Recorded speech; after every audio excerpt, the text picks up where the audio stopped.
Hello बच्चों, आज हम आप लोगों के बीच में हिंदी काव्य खंड का बहुत ही इम्पोर्टेंट टॉपिक लेकर के उपस्थित हुए हैं। अगर आप हमारे चैनल को पहली बार देख रहे हैं तो इसे लाइक और सब्सक्राइब कर लें तथा बेल आइकन दबा दें, जिससे कि आपको जो वीडियो आगे आने वाले समय में मिले उसकी सूचना समय से मिलती रहे। तुलसीदास जी की एक बहुत इम्पोर्टेंट कविता आपके सिलेबस में है, जिसका शीर्षक है वन पथ पर।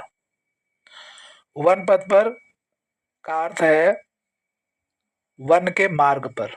यहाँ प्रसंग है जब राम, लक्ष्मण और सीता वन के मार्ग पर चलते हैं, तो उसके कुछ प्रसंग के ये सवैया छंद हैं।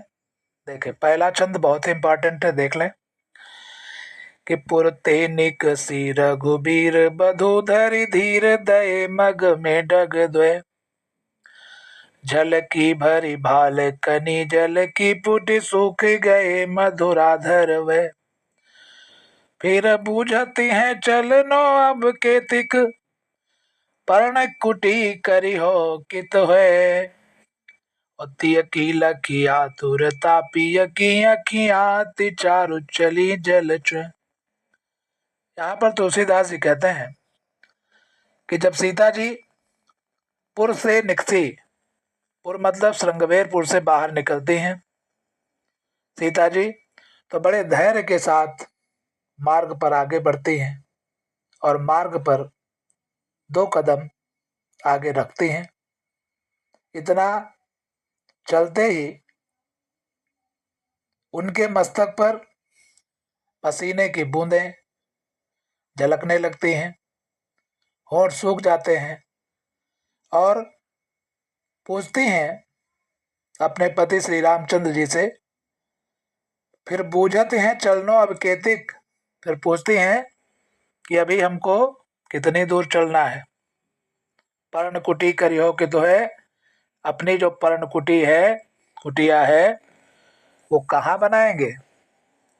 तियकी लकी आतुरता पियकी अखियां चारु चली जल चुए। तिय माने पत्नी की, आतुरता को, व्याकुलता को देख करके, पिय की अर्थात रामचंद्र जी की आंखों में भी आंसू आ जाते हैं। उसके बाद इसमें जो तीसरा पैराग्राफ है वो ज्यादा इंपॉर्टेंट है। क्या है देखें, रानी मैं जानी अजानी महाप विपाहन हूँ ते कठोर ही है राज हूँ काज अकाज न जान्यो कहो तीय को जिन कान कियो है ऐसी मनोहर मूरत ये बिछुड़े कैसे प्रीतम लोग जियो है आखिन में सकी राखी बुजोग इन्हें किमि के बनवास दियो है। तुलसीदास जी कहते हैं कि वन के मार्ग पर राम, लक्ष्मण और सीता को जाते हुए देखकर गांव की जो स्त्रियां हैं आपस में वार्तालाप करते हुए एक दूसरे से कहती हैं कि हे सखी, मैं समझ गई कि जो रानी कैकेयी है, रानी में जानी अजानी महा, जो रानी कैकेयी हैं वो बहुत बड़ी अज्ञानी है। पाहन होते कठोर हियो है, उनका जो हृदय है वो पत्थर से भी अधिक कठोर है। राजो काज अकाज न जानो, राजा दशरथ भी उचित और अनुचित का बोध नहीं कर पाए। कहो तियको जिन कान कियो है, जो उनकी पत्नी ने कहा उनका कहा हुआ कर दिया।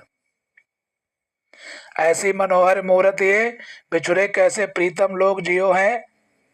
ऐसी मनोहर मूर्ति वाले ये राम, लक्ष्मण और सीता, इनसे बिछड़ करके, इनसे दूर रह करके इनके जो प्रियजन हैं, इनके जो प्रियतम लोग हैं, वो कैसे जीवित रह सकेंगे। आखिन में सखी राखी बो जोग इन्हें किमिके बनवास दियो है। हे सखी, ये तो आंखों में बसाने के योग्य हैं, इनको आखिर बनवास क्यों दिया गया है। अगला जो सबसे इंपॉर्टेंट पद इसमें है वो है चौथा, देखें, शीस जटाउर बाहु विशाल बिलोचन लाल तिरछी सी भौं है तून सरासन बान धरे तुलसी बन मार्ग में सुठ सोहें। सादर बारही बार सुभाए चितै तुम तो हमरो मन मोहे। पूछति ग्राम बधू सिंह सो कहो सांवरे से सखी रावरे को है। शीस जटा और बाहु विशाल बिलोचन लाल तिरछी सी भौं है।